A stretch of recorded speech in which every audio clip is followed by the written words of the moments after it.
Indiana Pacers going up against the Milwaukee Bucks. And I think this is in favor of is it in favor of the Bucks? The Bucks won 3 games to 1, I believe, right? In the regular season. In the regular season.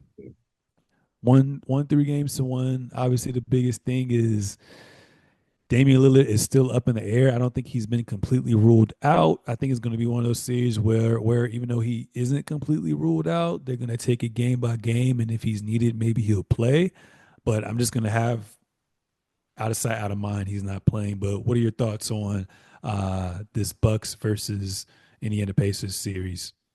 Yeah, I mean, it's tough because they did already say like that he's going to at least for sure miss the start of this round. So it'll be interesting to see if he does return at any point, like maybe game four or something like that. But I as much as I like Giannis, that team really sucks without the two of them.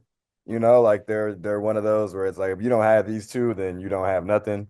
So I just can't see them winning a series against, especially because the Pacers are just so fast paced and they're just like up and down and young and all that. So um, there's so much of that's contingent to me on this one on injury. But if Dame comes back, I would take them in seven only because I think he's gonna take it. I think the earliest he comes back is like game three or something like that. So they could find themselves potentially down 0-2.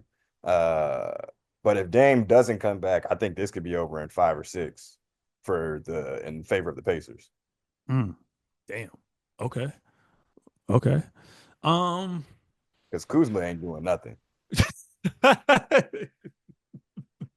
Carly Kuzma. Um. I'm kind of feeling like you when you gave your predictions for the Pistons, where I'm gonna be slightly biased. Dame played limited games. Obviously, Giannis didn't play last year. Um, and this is Doc Rivers' first full season with the Milwaukee Bucks. But it's Giannis, man. It's Giannis. I think he has something to prove. He hasn't played in the playoffs since 2 years ago. And I think he's extremely motivated to prove all the naysayers wrong as well too. You I think know the Giannis Indiana can do something Pacers. by himself? I think he's gonna be on his LeBron James shit that one year when the cat. I'm not saying that he's gonna get to the finals, but as far as just like having a grind out He couldn't even do series, anything without Chris Middleton, bro. Like,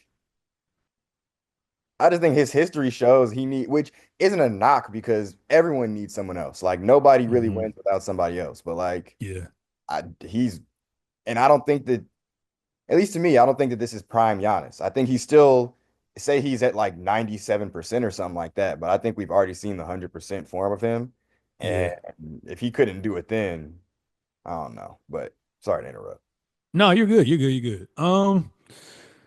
Yeah, bro. I think he's gonna play like Bron, and like you said, Indiana plays at a very fast pace, and what you don't want to do is play into their hands.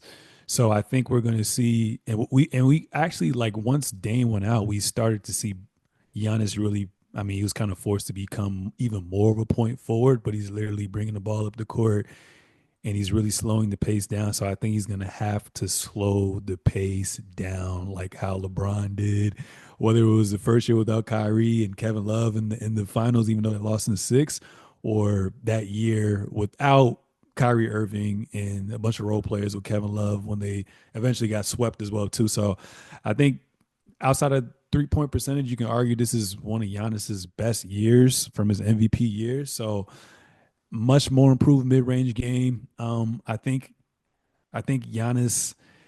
You don't necessarily like their role players or the players that are around them, but they still do have a lot of capable players of at least stretching the floor and giving space for Giannis as well too.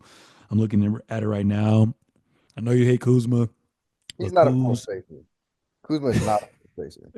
Look at his 3-point percentage. what's his 3 point percentage this year? Never been good. He's never been a good 3-point shooter. So it sucks. He's been 30% this year, but it looks like the last 10 games has been 42%. 10 games Hopefully, ain't nothing, bro. What? That's true. That's true. 10 games ain't nothing, but it is as of late. But he's a capable 3 point shooter. I know he's not known for his 3 point shooting, but he's a capable corner 3 point shooter. And he is a guy that's proven that he can somewhat get his buckets on his own as well too. So you got Kuz who can spread the floor. You also have Bobby Portis who can spread the floor, who just came back, fresh legs. Brooke Lopez isn't a joke as well too, and then you got Kevin Porter Jr., who's been a pretty good Swiss Army knife for them as well too, since Dame's been down. Gary Trent Jr. is a sniper, Prince is a sniper, so they have the shooters. But like I said, they what they're really going to do is they have to win the games on the board. And they have to limit transition points as well too. And I know they don't have capable. There's nobody on your team on that team where you look at them and you be like, all right, he's going to have an effect to shut them down, but you may just have to, in a way, just let Tyrese Halliburton be that one that beats you with his scoring. I know it's gonna be hard, but that's just gonna have to be the game plan.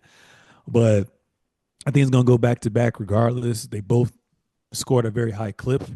But if they can just limit the transition points and really slow that pace down and play in the half and force the any Pacers to play in the half court set, I may have to give it to Giannis. And this sounds crazy, but I think I'm gonna go with the Bucks in 6 and wrap it up in Indiana. And Giannis gets his get back. Okay.